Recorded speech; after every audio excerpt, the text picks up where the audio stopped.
rendez-vous théâtre. Le rendez-vous théâtre, bonjour, Guillaume Nazémar de Fabrègues. David Professeur Fati, bonjour à tous. Nous sommes le 7 mai. Mai, oui. Mais pour l'instant, nous allons parler de 37 heures, nous allons parler de Jeanne, Oui. Nous allons parler de Don Juan. De Don Juan. Et nous allons parler de Dans ton cœur et de les biches ne brament pas le soir. Car j'ai vu 37 heures, David, que tu avais recommandé alors, je suis ravi. la dernière fois. Alors, comment t'as trouvé ? J'ai trouvé cette pièce merveilleuse. Ah.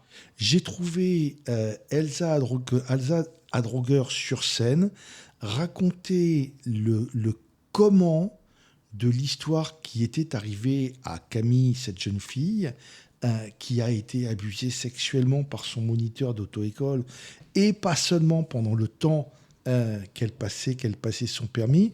Elle raconte tout le comment de la façon dont cet homme, par un mélange de dénigrement et de compliments, a construit son emprise et a pris le contrôle de cette jeune femme. Pendant des années. Pendant C'est ça qui est formidable. Et c'est elle ça donne qui est... le nombre de fois, parce qu'il y a les années où ça se passe toutes les semaines, et puis après c'est tous les 15 jours. Enfin, c'est horrible la façon dont cet homme a construit son emprise sur cette jeune femme de 16 ans qui est là et qui prend des cours de conduite accompagnés. Et c'est du dénigrement, c'est du faux. Oui, et on découvre surtout que c'est un pauvre type. C'est ça qui est incroyable. C'est que vraiment, marié par ailleurs. C'est pas un Gérard Miller. Hein. C'est vraiment un petit con de banlieue qui a un peu qui a un petit peu de muscle et qui a profité de sa relation de prof d'auto-école à élève d'auto-école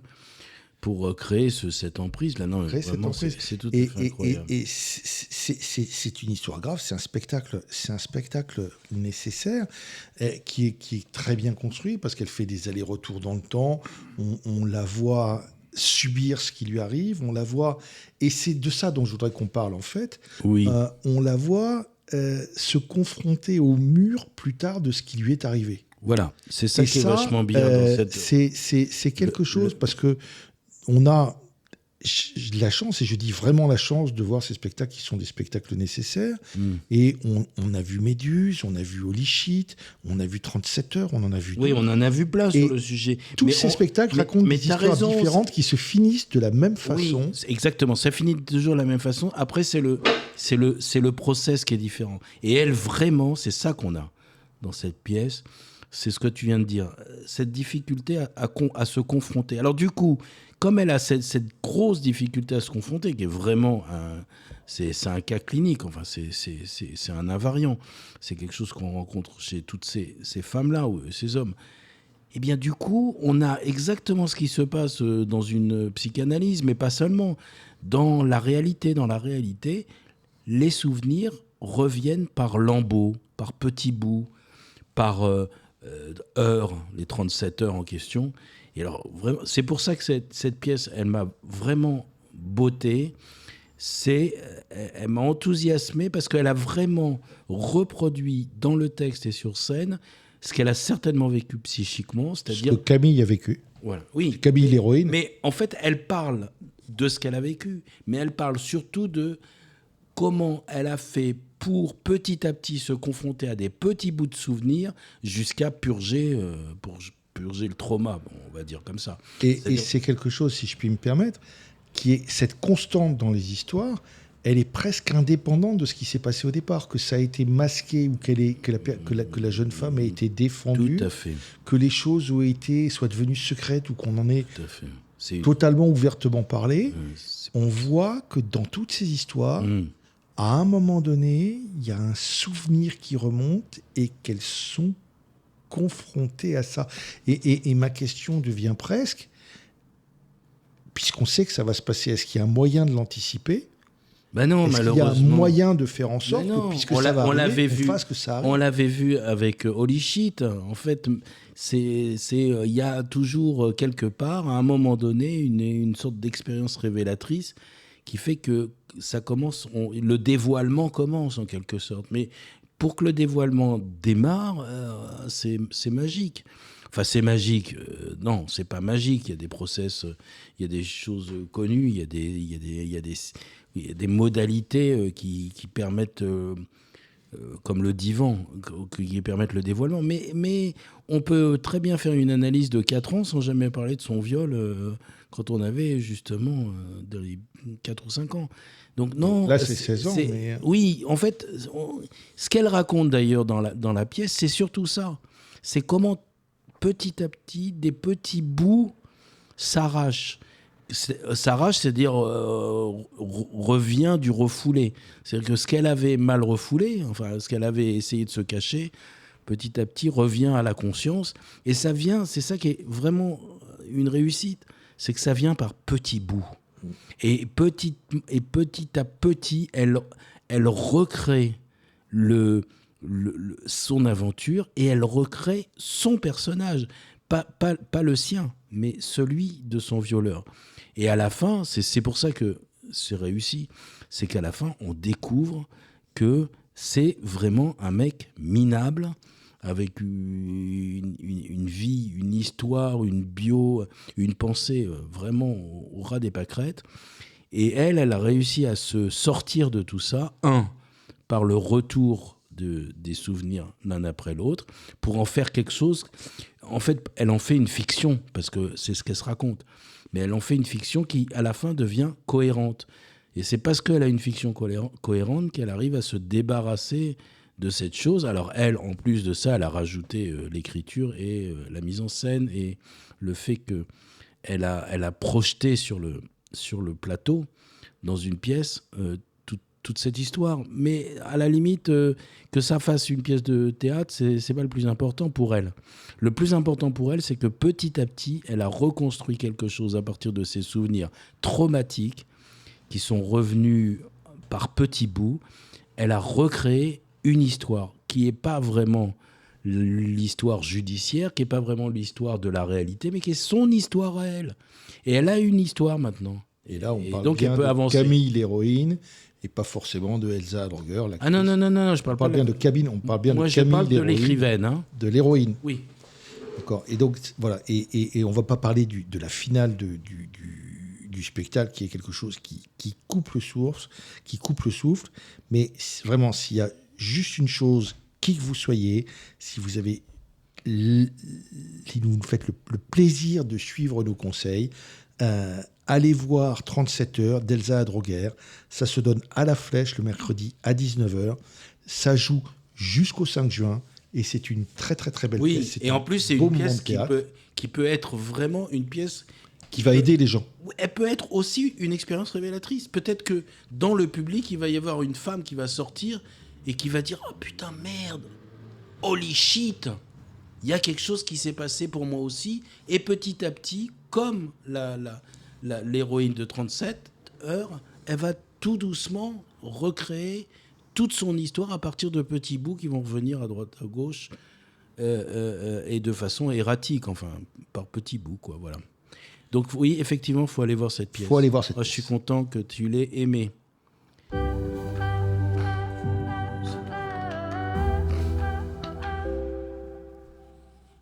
Une autre histoire de femme, David. Jeanne, de Yann Allégré.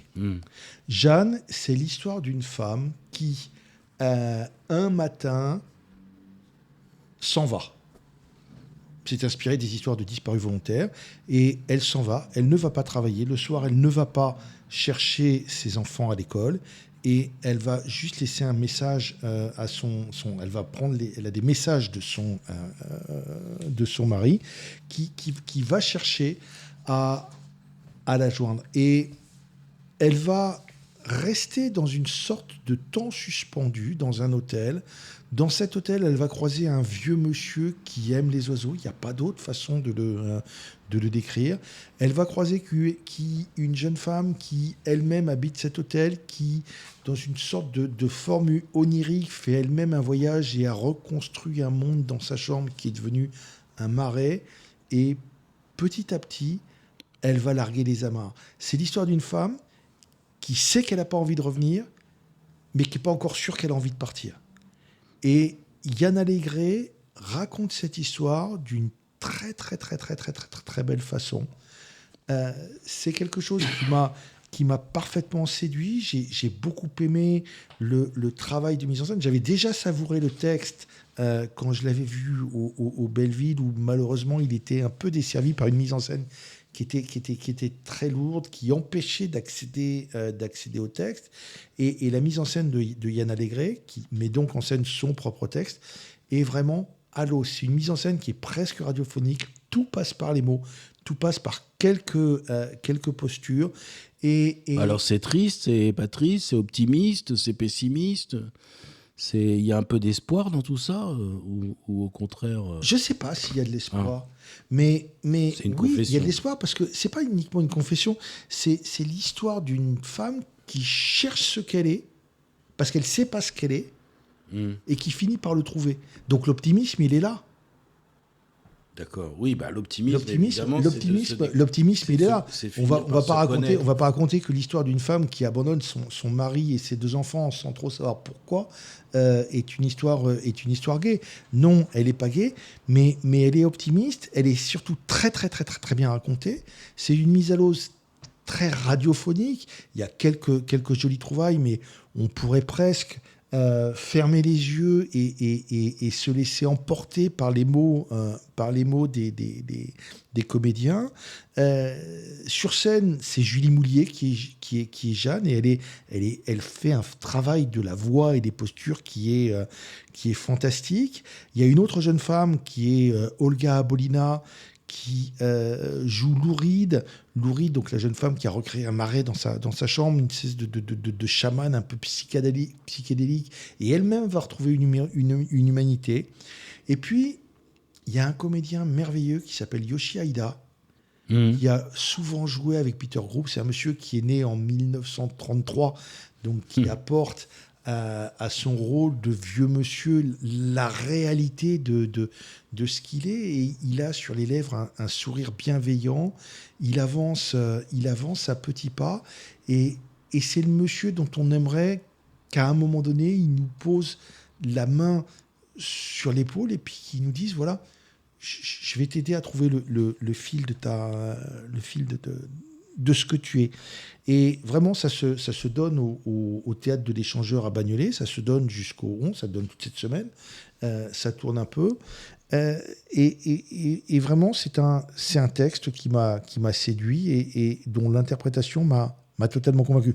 Alors attention, je répète, je parle bien de la mise en scène de Yann Allegret, de son propre texte, pas de l'autre version qui tourne ici de là.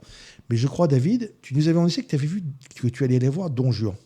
Oui. Alors, le Don Juan de Macha Makeyev. Voilà, à l'Odéon. Parle-nous, à l'Odéon ou à l'Odéon Berthier?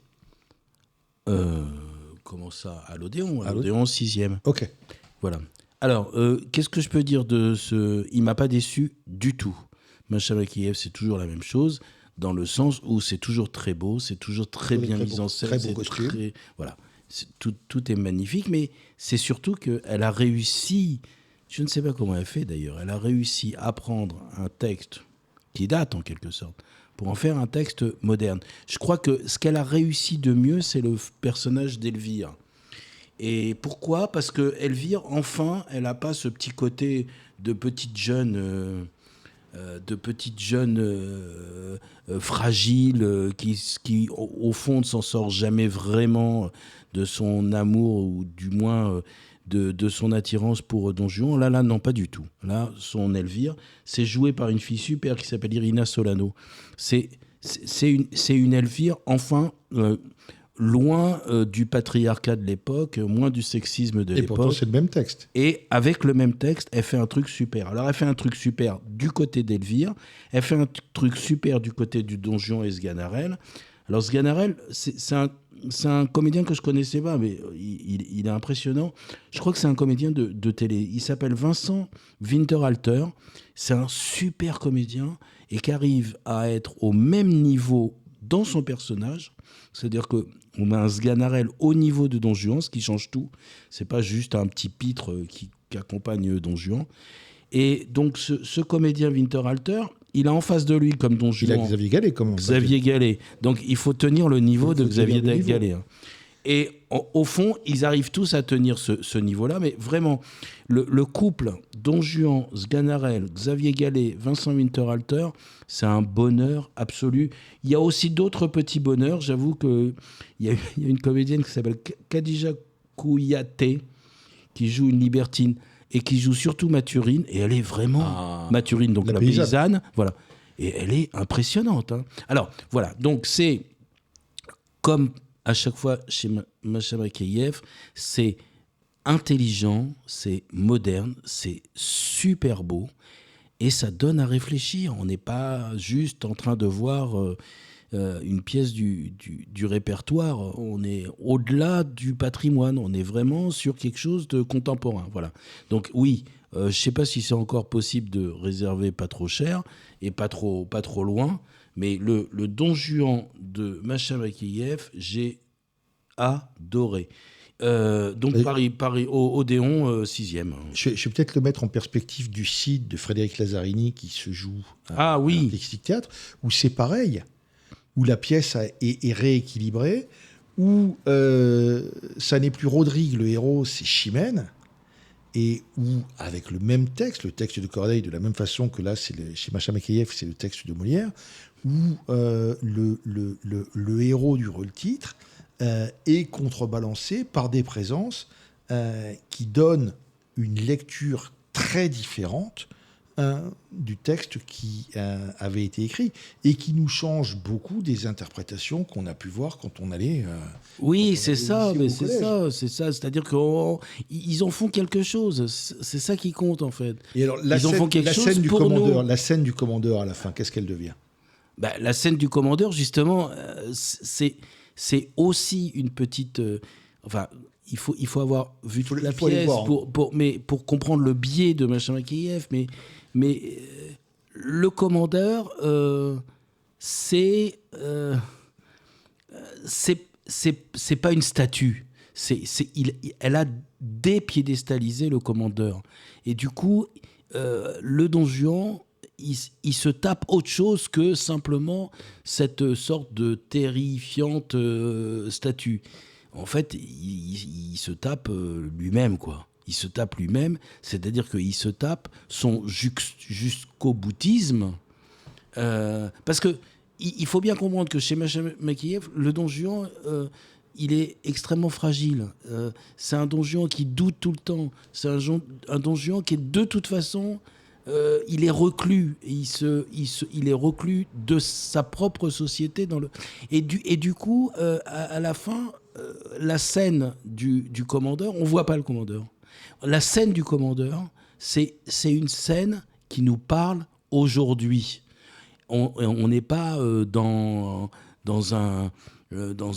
qui nous parle aujourd'hui parce qu'on l'imagine, voilà. Parce que notre imagination, elle bouillonne. On n'est pas en train de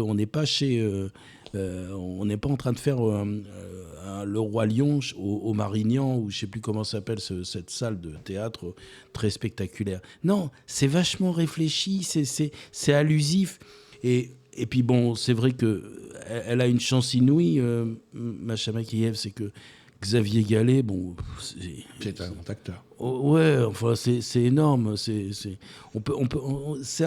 On trouve pas les mots pour dire la présence qu'il a sur scène. Voilà. Donc, voilà. Ce qu'on peut dire du Don Juan de Makeyev, c'est peut-être ça, finalement. C'est que c'est Xavier Gallet. Voilà. C'est-à-dire on sait même plus si c'est Don Juan ou Xavier Gallet ou Don Juan. C'est-à-dire que c'est une proposition unique. C'est une proposition exclusive.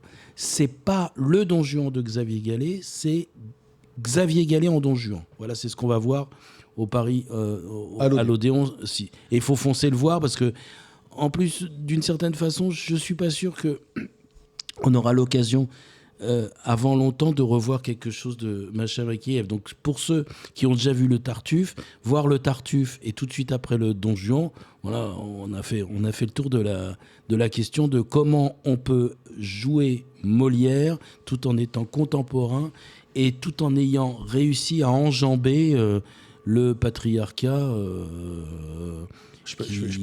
Les vieilles lunes du patriarcat. Je peux te donner d'autres versions de Molière Mais ça va être clivant. Mais ça va être clivant. Non, mais très bien. Donc, justement, on ne dit rien. On ne dit rien sur parlons-en justement. Parlons-en de ça justement. Masha Makeyev continue à faire du patrimonial, du répertoire. C'est-à-dire qu'elle dit aux gens, venez comprendre Don Juan.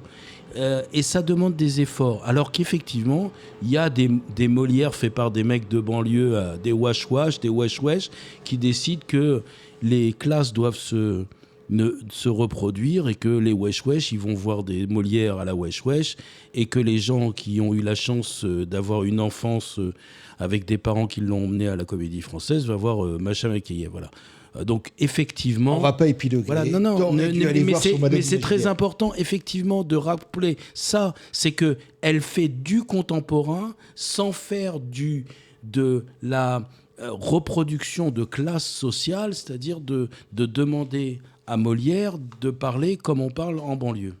Bon, mais notre tropisme reste un tropisme malgré tout sur les salles de petite taille.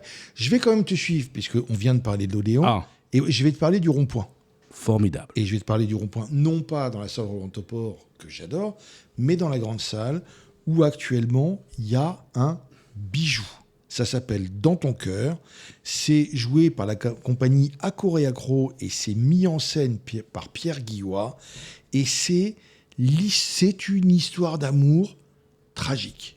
C'est une histoire d'amour tragique, mise en scène donc par un metteur en scène de théâtre, et jouée par des artistes de cirque. Alors, ça donne différentes scènes. Ça donne une rencontre. Mais la rencontre, c'est quoi ? C'est l'histoire du petit chaperon rouge qui déboule dans un univers à la Starmania qui aurait été chorégraphié par Michael Jackson. Et puis, ils se mettent à travailler dans une usine. Et là, c'est Buster Keaton dans cette usine qui devient folle. Et puis après, il y a la vie. Et la vie, qu'est-ce que c'est ? La vie, c'est une famille qui va s'élargir, c'est une femme qui va être un peu perdue par les gestes du quotidien, qui va les maîtriser, et c'est la tendresse qui s'émousse. Et on voit tout ça, quasiment sans un mot, se matérialiser sous nos yeux. On voit le linge aller, elle est dépassée par le tas de linge, et puis après, elle jongle avec. La pièce s'élargit. Il y a son mari qui arrive. Au début, c'est des effusions. À la fin, c'est à peine un petit bisou. Et puis, lui va aller voir ailleurs. Elle va imaginer autre chose, et tout ça se produit sur scène. À un moment donné, il y a une leçon de natation en équilibre et en apesanteur qui est magistrale, et j'ai eu un immense coup de cœur pour ce spectacle qui est totalement familial. C'est du cirque, c'est du théâtre, c'est de la poésie, c'est de la force, c'est de la grâce, c'est au Rond-Point, c'est le lundi, le mercredi, le jeudi jusqu'au 26 mai. La jeune femme qui joue le rôle-titre s'appelle Manon Rouillard. Son mari s'appelle Antonio Segura-Lizon. Ils sont tous les deux magiques. Et vraiment, si tu trouves une petite place pour cette pièce mise en scène par Pierre Guillois, je vais y aller. Vas-y, parce que ça vaut le coup. Et je voudrais conclure en commençant à parler d'Avignon. Ah oui, on va commencer à préparer Avignon. Parce que on commence à voir les pièces qui vont se donner à Avignon. Et il y en a une que j'ai beaucoup aimée qui s'appelle « Les biches ne brament pas au clair de lune » par une jeune femme qui s'appelle Félicité Chaton. Et il y a beaucoup de psychologie dans cette histoire qui en fait un spectacle savoureux. C'est une jeune femme qui va, au cours d'un voyage en Italie, rencontrer le dernier jour de son voyage un bel Italien qui s'appelle Paolo. Et puis, ça commence comme une histoire à distance, et puis ça s'étiole un peu, et elle ne voudrait pas prendre ou suivre le chemin de sa tante Brigitte. Et dans sa tête ou dans son univers, il y a tous les bons conseils qui arrivent. Il y a les propres siens, puis il y a sa grande sœur, il y a la psy, il y a la tante Brigitte. Tout ça lui donne des conseils. Et elle est là. Je remercie les pompiers de Paris pour leur contribution. Ils font des petits jingles sauvages. Voilà. Pour le jingle sauvage offert par les pompiers de Paris. Donc elle est sur scène, elle joue d'une très très très très jolie toge. C'est un spectacle tripal. qui raconte comment, au fond, on peut se laisser enterrer par les bons conseils de tous les gens qui sont autour de vous. Et puis, à la fin, il y a un message sur ce répondeur avec le prénom qui revient, Paolo. Et c'est un Paolo qui sonne comme cette chanson. Tu te souviens de cette chanson de Dalida et d'Alain Delon? Parole, parole, parole. Oui, tout le monde connaît ça. Voilà. Et son Paolo sonne comme ce Parole. Et je voudrais conclure sur cette pièce simplement en disant que donc c'est pour Avignon en fait cette pièce. Oui, ça c'est pour Avignon parce que là l'exploitation est terminée, mais ce sera la Reine Blanche. Très bien. La Reine Blanche à Avignon. Mais ce que je voudrais dire, c'est que le Brame, qu'est-ce que c'est? Le Brame, c'est le chant du cerf pour à la fois attirer la femelle et repousser ses éventuels rivaux. Et là, le cerf, il est sur scène, mais il est sur scène comme un trophée. Et la leçon de la pièce, c'est au fond que les biches ne brament peut-être pas au clair de lune, mais à la fin, c'est lui qui finit en trophée sur son mur à elle.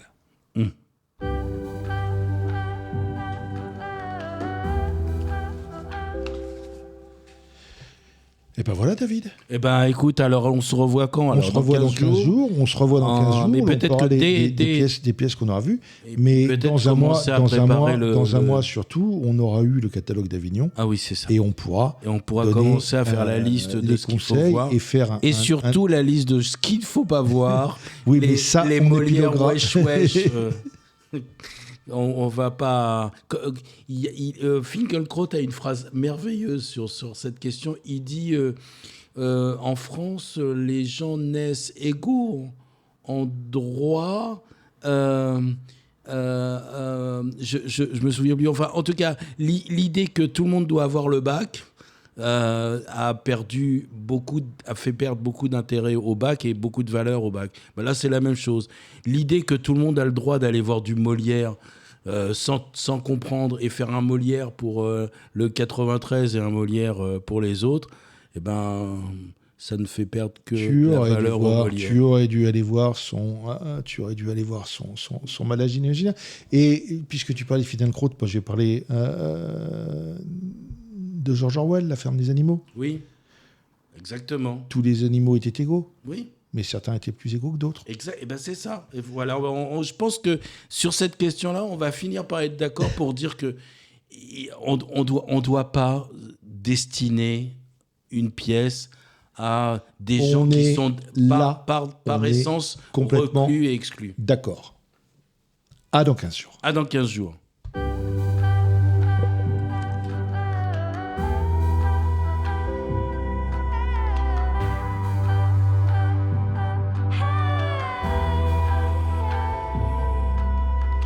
Le rendez-vous théâtre.